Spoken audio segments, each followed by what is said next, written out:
I believe that this nation should commit itself to achieving the goal, before this decade is out, of landing a man on the moon and returning him safely to the Earth.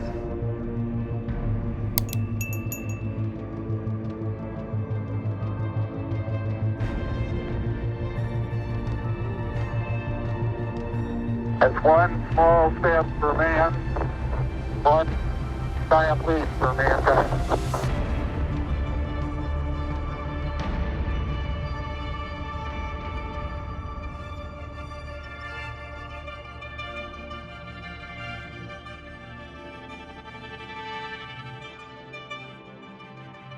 In the late 60s and 70s, the Apollo missions went to equatorial regions on the moon. And that's because in that era, the most important thing was getting to the moon as quickly as possible and kind of doing a scouting mission or a recon mission to understand what is there and to get some science out of it, absolutely. But for us, we will actually be going in the Artemis generation to the south pole of the moon. Landing on the moon is a very important goal, but it is only a means to finding, I don't want to call it a treasure, it's more like a scavenger hunt. We're going to find some very important things on the moon.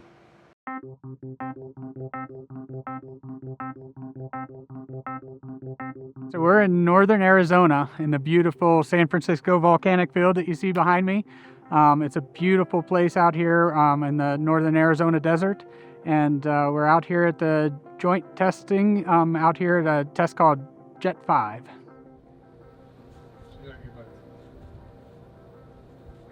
You're coming in real low. Hardware's good. Comm, are we good?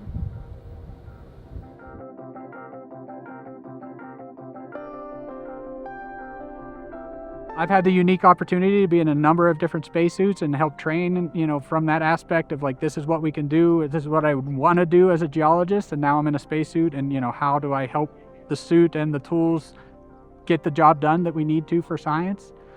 I say there's three things that we're as scientists that are really important for the spacesuit. One is mobility, so like the types of things that the suit can do, kneel and recover and be able to chip rocks and things like that. So we keep a real close eye on the mobility that the suit has.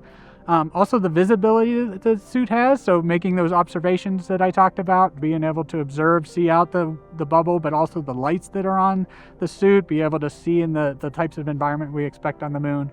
And then also the data that's coming from the suit is super important for science. The communication that the crew is saying, the types of video equipment that's on the suit, and the types of information coming back from the suit also informs science in a major way. So the mobility, the visibility, and then the data streams coming from the suit is really the types of things we keep an eye on for science, and hopefully explore the moon with an incredible piece of hardware that is conducive to meet all three of those needs. And again, this is all for humanity in the complex world that we live in. This is why you should go to the moon, my friend. You have the good words. All right. Thanks for the teamwork. So we're using tools that we have that we've worked out here during the analog. We're trying to use the environment of the moon. The moon and where we're going is very unique, where a lot of the shadows are very long and linear features. So we can use those for guiding ourselves along traverses. We can use those for directions, like a large sundial. So that's very important for us.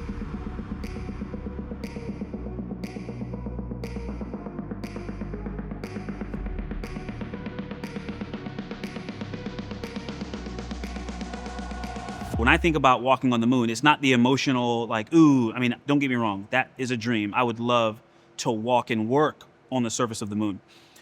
But when I think about it now, I was fortunate to go do a virtual reality simulator in our building 16, the dome that we had there, and we could drive the rover, and we could put on the goggles and walk around. We had hand controllers, and the thing that jumped out at me right away was the challenge of lighting. Because the sun is low, shadows are long. And when you're walking, you're looking, you're gathering context in your peripheral and what you're focused on. But when you look at the ground, you can't tell, is that a trench? Is it a long crater? Is it a shallow crater? Is that a small rock or a big rock? It was very hard. Imagine walking into your room with the lights turned way, way down. What are you gonna do? you're going to walk slower because your eyes are adjusting and you're having a hard time seeing. Well, when the sun is low, every time you change azimuth, the gain changes and the brightness changes.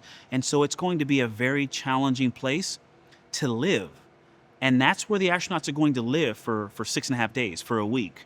Even when they're done with the EVA and they go back into their vehicle, that's still the environment surrounding them. It's going to be dark. And so when I think about it, I'm thinking of how are we going to survive, not just work when we're outside, but when we're inside. Proto Innovations is creating hardware and software technologies like modules, like bricks on this wall, which when they all come together, they could create new capabilities for robotics with a specific emphasis of bringing this idea to the lunar surface. So the vision is that we're making the bricks, we're making the modules that then will be carried on the moon, and then astronauts will assemble them to be able for those bricks to become full systems, rovers or other systems that can work on the moon to do work on different future missions. The moon is a very unique and very challenging environment. It's made up of material that is very loose, almost like talcum powder on the surface, and that is also mixed with a lot of rocks, of different types of rocks and different types of geometries. So the overall environment is very challenging. The materials on the surface of the moon are very challenging. In addition to that, the environment is super hot for 14 days and super cold for other days. And it's also subject to vacuum, meaning there is no air, obviously. Also, the gravity is very, very low, so the materials behave differently. All these are very important considerations and affect how mechanical pieces like wheels who go on the rovers have to be designed.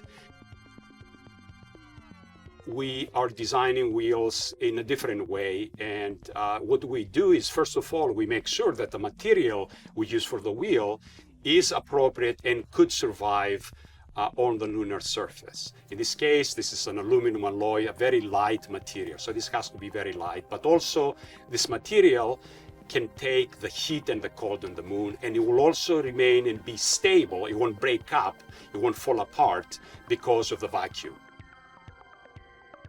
Any vehicle that operates on the moon, whether it's a robotic vehicle or whether it's a vehicle that's driven by astronauts, it has to have some fundamental capabilities. Like any other surface vehicle, it has to be able to drive, it has to be able to drive on slopes, over obstacles, and it has to have some agility. It has to have the ability to avoid things or find new paths or go to a specific science targets by using its turning, what is called the steering.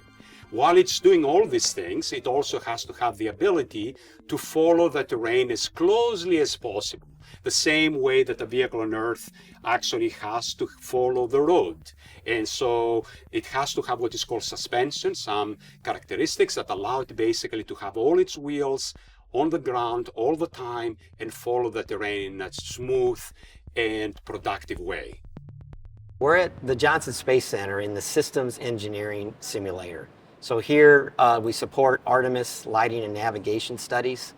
We create simulations for EVAs, for basically spacewalks on the South Pole in a VR environment, and also with the LTV, which is the Lunar Terrain Vehicle. With these simulations, we can prepare for Artemis 3 and 4 and 5 missions. Looks like we've lost some performance. Can you verify? Yeah, let me check our systems. Okay, so it looks like we've lost connection on our left rear wheel, so we're gonna have to compensate for that on our return. Okay. Even though we've lost power, I think I have enough control of the LTV to get us back safely. I just need to compensate for the left pole. Yeah, we'll probably want to keep pressure on the other 3 wheels. Also trying to avoid these craters and rocks. I don't want to damage another wheel, or we'll have to do an EVA back to the lander. Okay, there we go, there we go. Yep, eyes on the lander. Eyes on the lander. So I'm going back, trying to avoid the rocks and the craters. Oh, looks like I might have hit that one there. Oh, I shouldn't have done that. They have to be careful and avoid steep, dark craters and use their lights correctly and walk slowly. Again, it's a different environment than Apollo, so I think this will help them prepare for that. Looks like I may be stuck. I'm going to try to rotate to get out of this crater. EV2, I think we've went far enough on this traverse test, so I'm going to try to safely get us back to the lander, which I think is behind us with, okay, well, it looks like we're going to make it.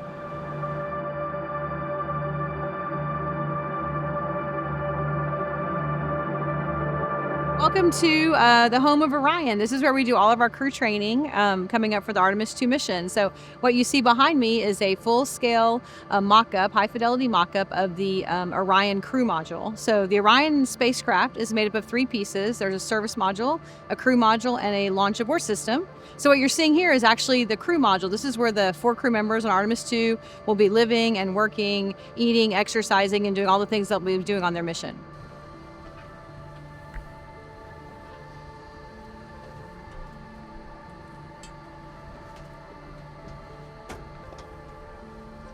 For their mission, the spacecraft's designed to hold 4 crew members for up to 21 days.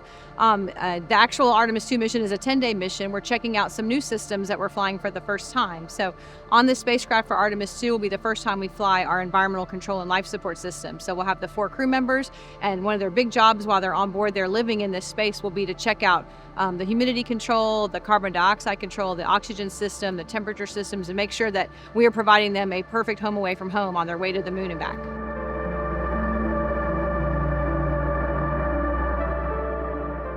I could probably give you 10 plus or minus really critical things that have to happen perfectly before this mission is a success. But here's what I say is the most critical, because everything has to go perfect. And all of it is to get you back. When we do the translunar injection burn, the burn that gets us to the moon, that burn also targets our entry location. And so what has to go perfect is entry. Very complicated. A lot of people think about rocket science when you see a rocket launch. They don't think about it in terms of coming back. All the energy I put into the spacecraft to get up there, I have to now take it out. And we do that with drag. The heat shield is the first part. The engines will slow us down a little bit. The heat shield will slow us down a lot, from that 7 miles a second to about 300 miles an hour. And then we have 11 parachutes. The forward bay cover, and then pilots' drogues, and then the mains all come out to slow us from hundreds of miles an hour to about 30 miles an hour, where we splash down into the Pacific Ocean, 40, 50 miles off the coast of San Diego. Actually going to the moon and setting foot on the moon is only the first step. One of the ultimate goals is finding a certain treasure, but finding that won't necessarily be easy. The south pole of the moon is considered an ideal location for a lunar base by NASA as well as other space agencies. Planning for the water use of humans and systems is something that's very complicated because water is very, very expensive to fly. It's very expensive to get through the atmosphere. It's very expensive to land on the surface of the moon. So you want to take as much as you need, but you don't want to take extra.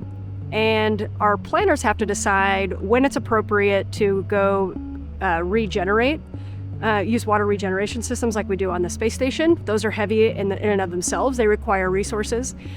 And then we're always looking at how can we create water from what we have, right? From condensation in the air, from the way we exhale, from the minerals in the ground.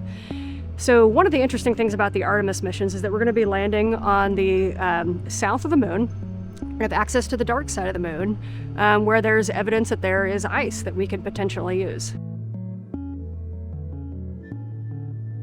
Now, you have to imagine that our scientists are going nuts at the idea of this, and the creativity to figure out how we can have a lasting water, food, and fuel supply with using the minerals that we have there. And I think this is one of the most exciting things that we're going to learn from the Artemis missions. It's important that we go back to the moon to do the experiments, not only to help build our base on the moon, but also all of those things affect us here on Earth.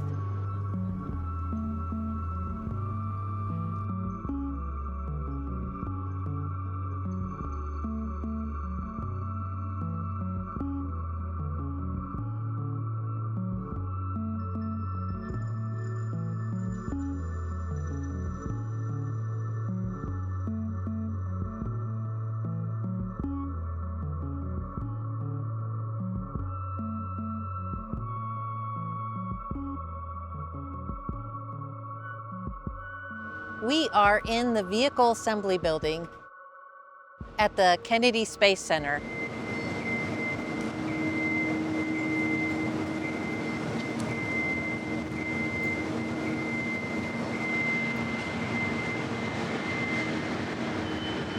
It's a massive 160-meter tall building.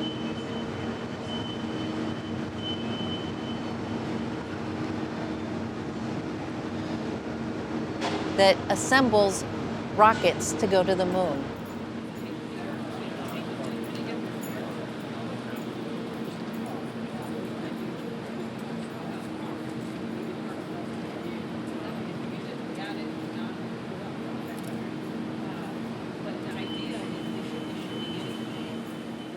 And we're standing in the transfer aisle looking at the core stage for Artemis 2.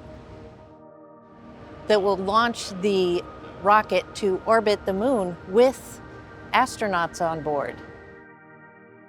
And that will be the first time we're going back to the moon with people.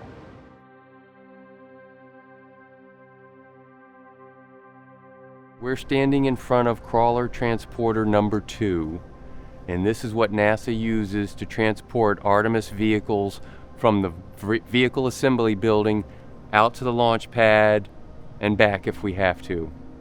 It's 131 feet by 114 feet.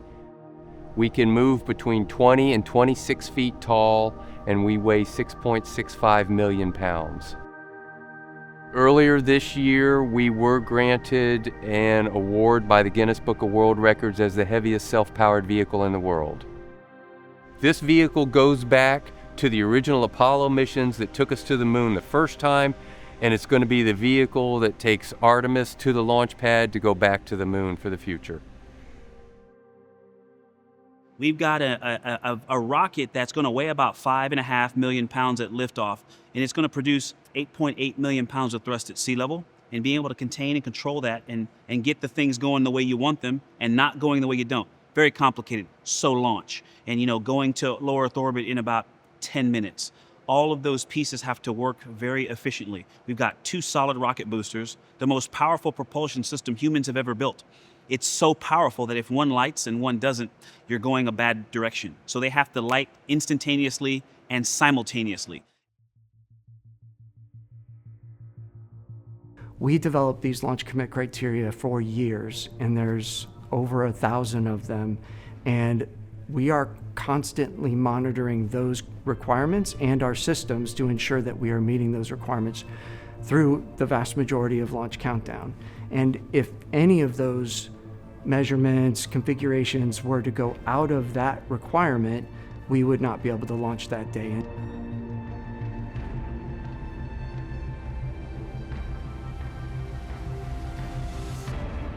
Every engineer, every system operator, every person that's a part of this launch control team is very focused on their responsibilities and ensuring that all systems are go and that we are ready to proceed with launch, and ensuring that if there were anything that we needed to stay on the ground for, that we would stop the clock and we would not launch that day. So very quiet, very focused, and it's very impressive to watch our team work in that environment.